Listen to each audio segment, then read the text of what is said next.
pinag-aaralan na ng Bureau of Immigration na sampahan ng kaso si dating presidential spokesperson Harry Roque.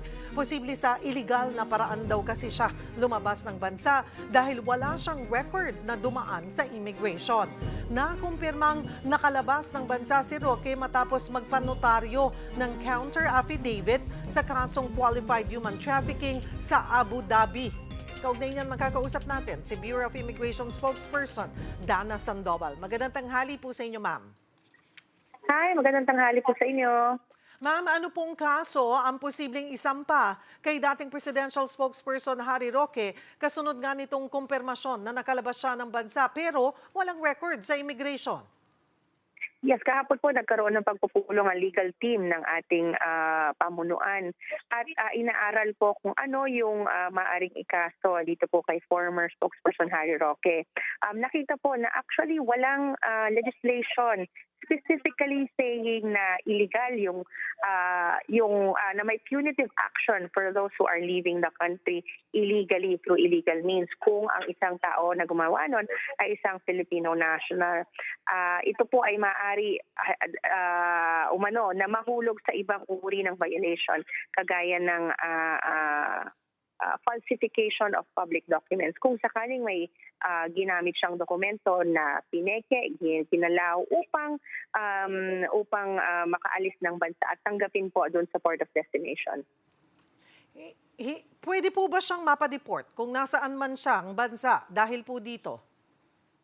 So, sa ngayon po, wala pa siyang cold departure order, wala pa siyang warrant of arrest.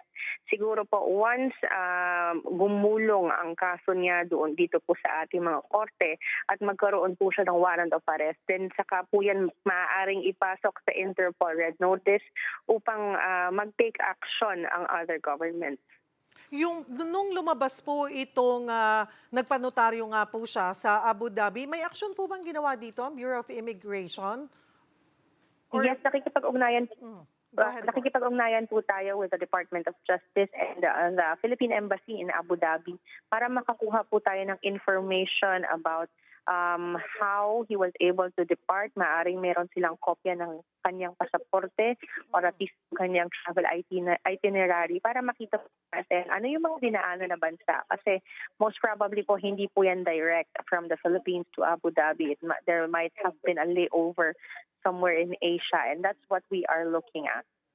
Lumalabas na katulad din po ba ito nung ginawa ni na Alice Guo?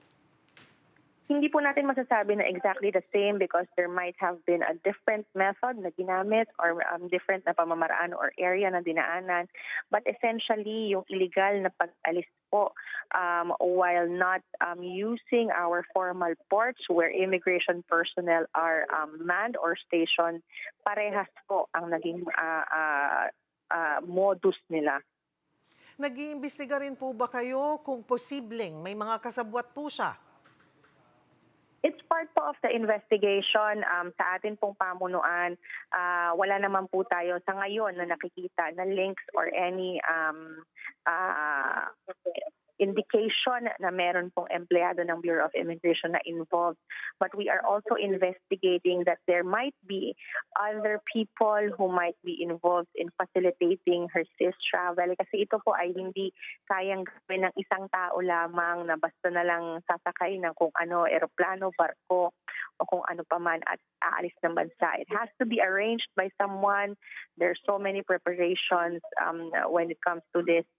Kaya definitely po, he was aided by unscrupulous individuals sa pag-asikaso po nitong pag-alis niya via illegal. Ma'am, wala po siya sa hold departure, wala po siyang hold departure order. Pero nasa listahan po siya ng lookout bulletin. Tama po kayo dyan. Wala po siyang hold departure order, wala po siyang warrant of arrest. Pero nasa lookout bulletin po siya, na listahan. That's right.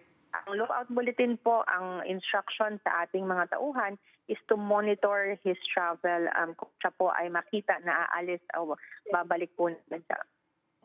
Okay. Ganun lamang po ang ibig sabihin ng lookout bulletin, yung kung nasa lookout bulletin po. Ang lookout bulletin po, yes, to monitor his travel but not necessarily to stop his travel, affect any arrest. Yun po ang kinakailangan ng order from the port specifically saying to bar his travel or to arrest him. Pero kahit yun po ay wala pong na-monitor ang Bureau of Immigration. Sa ngayon po, wala pa po tayong natatanggap na ganung order from the court or from any competent authority. Ma'am, isingit ko na rin po yung issue sa 13 Pinay surrogate mothers na nahatulan ng 4 na taong pagkakakulong sa Cambodia. Base po sa inyong record, ano po ang hawak na dokumento ng mga Pinay na ito nang lumabas po ng bansa? Karamihan po sa kanila ay nakaturista po, nagpanggap po na merong legitimate reasons of going out of the country, but they end up doing something illegal doon po sa bansang Cambodia. Kasama po ang immigration doon sa pakikipag-ugnayan ng IACAT with them para masigurado po ang kanilang safety.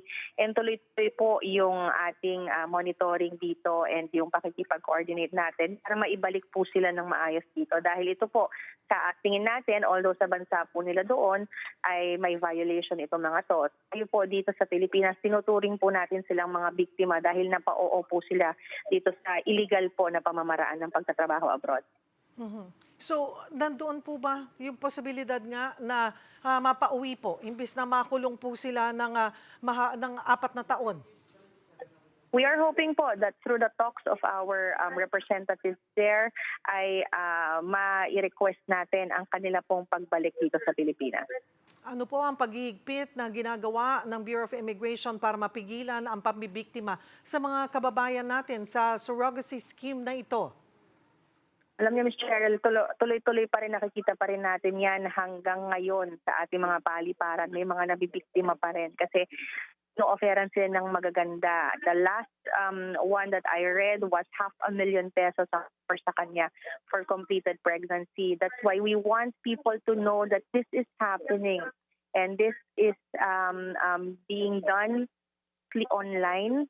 They have very good offers, parang nakaka-attract yung kanilang mga offers. Pero ito po ay isang scam, ito po ay isang pamamaraan upang maloko ang mga kababayan natin sa ganito pong uri ng trabaho at it ends up ng ganyan po, nagkakaroon ng problema ang ating mga kababayan sa ibang bansa.